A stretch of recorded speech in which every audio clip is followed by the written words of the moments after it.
Okay, so the last video I drew up the G Clamp for our lamp project. The next thing I'm going to do is put the threaded nut on here. So we're going to turn it into a little G Clamp with a handle. So what we were doing in the last video is we're going to create a new component.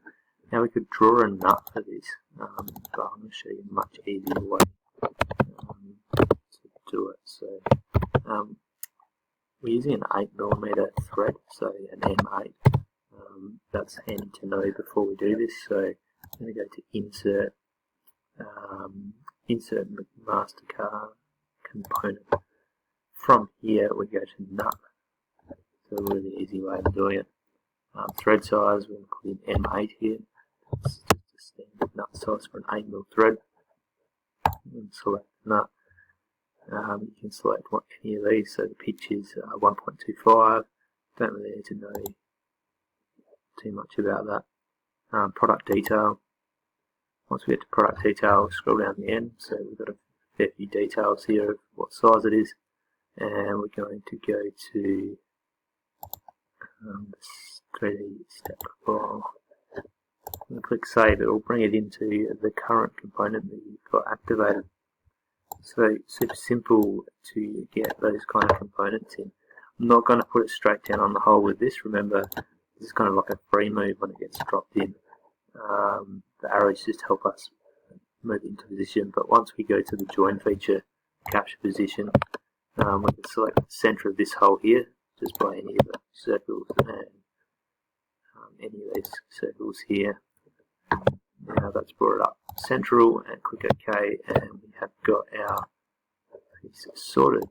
Now I just noticed another problem here. We didn't define that one too well in our last video, so I'll quickly put a constraint in here so that doesn't move again.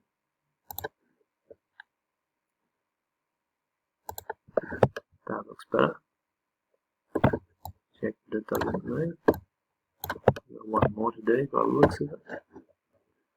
Let's get that sorted straight away.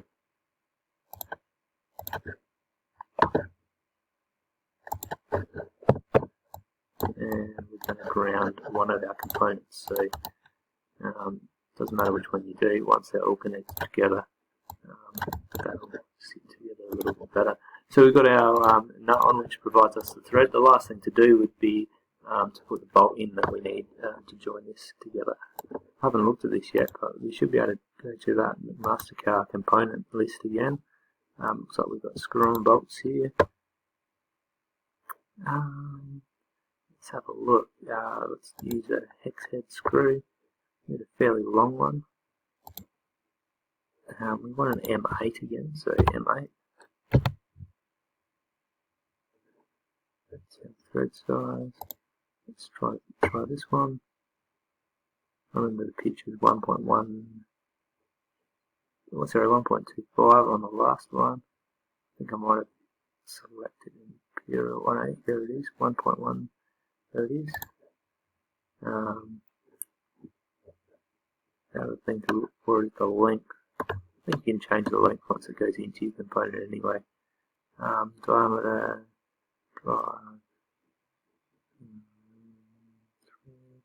thread length, 28, so you probably want a longer one. Oh, this is the length here. Got it. Let's say 65. Oops. Select that one, come up to product details, and we will insert it just like we did last time. Probably got the right file. This one might be too long. I hadn't really looked at the bolts before. Unfortunately, I've just, it's created a new component. So I'm going to do that 90 degrees and click OK.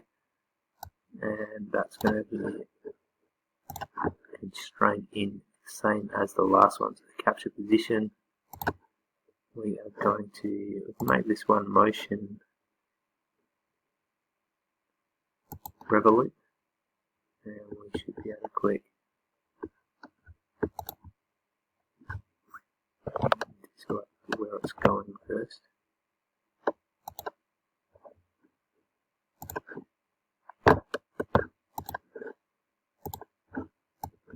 try that one more time. Position.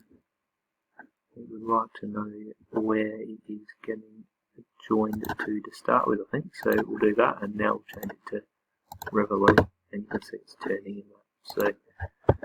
So we can also change this by playing with that right click at joint, and we can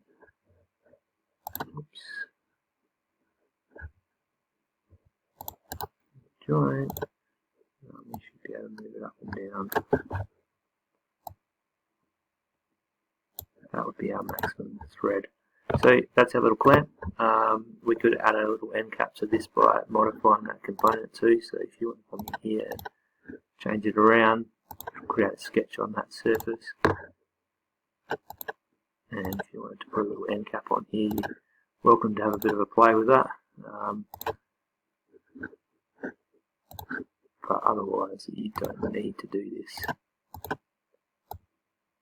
That could look cool. A little chamfer on the edge. It's going to have to be pretty small. Let's say 1.2 or 1.5. Gives a little bit more stability there.